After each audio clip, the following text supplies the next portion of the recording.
မင်္ဂလာပါရှင်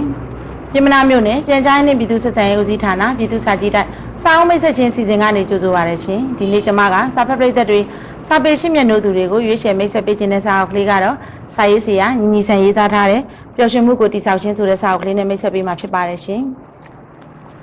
ဒီစာအုပ်ထဲကမှမိမိကိုယ်ကိုတန်ဖိုးထားပါဆိုတဲ့ခေါင်းစဉ်လေးနဲ့မိတ်ဆက်ပေးမှာဖြစ်ပါတယ်ရှင်ကျမတို့အားလုံးလှုပ်ဆောင်နိုင်တဲ့အကျင့်တစ်ခုရှိပါတယ်အဲ့ဒါကတော့မိမိကိုယ်ကိုတန်ဖိုးထားခြင်းပဲဖြစ်ပါတယ်ရှင်ဒါပေမဲ့တချို့လူတွေကတော့မိမိကိုယ်ကိုတန်ဖိုးထားတာထက်အခြားသူတွေမိမိပေါ်တန်ဖိုးထားလာမှုကိုပိုမျှော်လင့်နေတတ်ကြပါတယ်ရှင်တကယ်တော့ဒီလိုမျိုးအခြားလူတွေတန်ဖိုးထားလာမှုကိုစောင့်မျှော်နေကြမလို့ပါဘူးကိုယ်သာတန်ဖိုးထားလိုက်ပြီးလက်ရှိကိုရောက်နေတဲ့အနေအထားနဲ့ပိုင်ဆိုင်မှုတွေကိုအတိအမဲ့ပြုလိုက်ပိုင်ဆိုင်မှုတွေကိုအတိအမဲ့ပြုလိုက်ပါဒါဆိုရင်မိမိဘဝကကျင့်တဲ့စရာပိုကောင်းလာပြီးပျော်ရွှင်စရာပိုဖြစ်လာမှာပဲဖြစ်ပါတယ်ရှင်တကယ်တမ်းတော့ဒီຢာကိုဘလောက်ပြောတချို့လူတွေကမိမိရဲ့အောင်မြင်မှုနဲ့ပျော်ရွှင်စရာကောင်းတဲ့ဘဝကိုလေ့လူရှုပြီးတခြားလူတွေစီကနေအတိအမဲ့ပြုမှုကိုမတိစိတ်ကပဲဖြစ်ဖြစ်ညှော်လင့်နေအောင်မှာပဲဖြစ်ပါတယ်အမှန်တော့ဒီလိုလုပ်တာကမိမိစိတ်ကိုပင်ပန်းစေပါတယ်ရှင်မိမိကိုယ်ကိုတန်ဖိုးထားတဲ့အောင်လေ့ကျင့်လှုပ်ဆောင်လိုက်တာကကိုယ့်ရဲ့မတူညီတဲ့စိတ်ဓာတ်တွေအတွေးမြင်သစ်တွေကိုတဖြည်းဖြည်းဖန်တီးရလဲရောက်ပါတယ်မိမိကိုယ်ကိုတန်ဖိုးထားတဲ့အောင်ဘယ်လိုလုပ်ကြရမှာလဲရှင်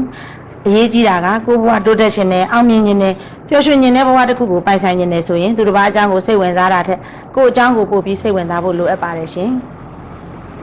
ဒီစာအုပ်ထဲမှာဆိုရင်ဆရာကပျော်ရွှင်မှုကိုမေ့နေခြင်းလူတိုင်းအတွက်နဲ့စီးတစ်ပါးပျော်ရွှင်မှုကိုစနစ်တကျဖန်တီးခြင်းပျော်ရွှင်ခြင်းရဲ့ကောင်းကျိုးတွေလှုပ်ဆောင်ဖွယ်သုံးရင်အပြုံးတွေအကြောင်း positive psychology ပျော်ရွှင်ခြင်းရဲ့ရံဘက်နေတဲ့ရင်ကျင့်တဲ့ဆရာစစ်မှန်တဲ့ပျော်ရွှင်ခြင်းတကူရေးပျော်ရွှင်မှုမိမိကိုယ်ကိုတန်ဖိုးထားပါစိတ်ပြည့်ငြင်းငွေပွဲတွေကိုစီမံခြင်းရောင်ရဲနိုင်ပါစေယူမာလားပေးမာလားခရီးထွက်ပါ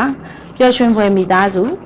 ခွင့်လွှတ်နိုင်ပြီလားကျင့်တဲ့မှုမှပျော်ရွှင်မှုတို့အတိတ်ကပျော်စရာလေးတွေဟာသားလို့သာတတ်မှတ်ပါစိုးရိမ်စိတ်တွေဘယ်သူမှတာဝန်မရှိပါဖြန့်ဝေတတ်သူနေ့ရက်တိုင်းကိုဂရုစိုက်ပါ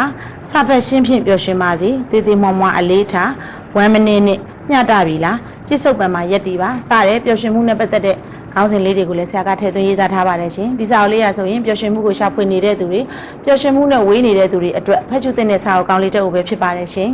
ဒီစာအုပ်ကလေးကိုငှားရမ်းဖတ်ချူခြင်းနဲ့ဆိုရင်ကျမတို့ပြည်မနာမြို့နယ်ပြန်ကြားရေးနဲ့ပြည်သူ့ဆက်ဆံရေးဦးစီးဌာနပြည်သူ့စာကြည့်တိုက်မှာအခမဲ့လာရောက်ငှားရမ်းဖတ်ချူလို့ရပါတယ်ဆိုတဲ့အကြောင်းသတင်းကောင်းပါအပ်ပါတယ်ရှင်အားလုံးကိုကျေးဇူးတင်ပါတယ်ရှင်